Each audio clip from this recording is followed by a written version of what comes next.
Course আমাদের আমার প্রিয় মামা। বুঝলেন? আবার আপনি আবার এই বারবার বসবেন, বুঝলেন? টান টান করতে পা টান টান লাগবে, আবার উঠতে ওঠেন। এবার বেশি না, মাত্র 5 বার দেন। হ্যাঁ, আর টান টান করে শক্তি ছাড়া উঠতে হবে। হ্যাঁ, সোজা উঠতে হবে, সোজা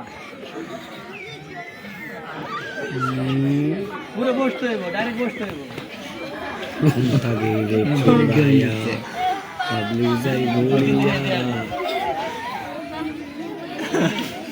হয় নাই, এই যে হয় নাই, একবার সোজা দেন। এই যে এই দাঁড়াইছি না, ডাইরেক্ট পায়ে বসতে হইব, আবার সোজা এই যে উঠতে হইব, আবার এই যে বসতে হইব, দেখছেন? আবার সোজা উঠতে হইব। যার ঠ্যাঙের সমস্যা সে বেশি দিবে ইসমাইল, ঠ্যাঙের সমস্যা। যেমন হারেন না, আমরা যেমন হারেন তেমন হারেন যাবে না। আবার দেন তো, আমার মামা না, বসতে হবে, ডাইরেক্ট বসতে হবে, বাইরে বাইরে বসতে হবে, টান টান করে একবারে দেবো, আলাদা হবে টান টান।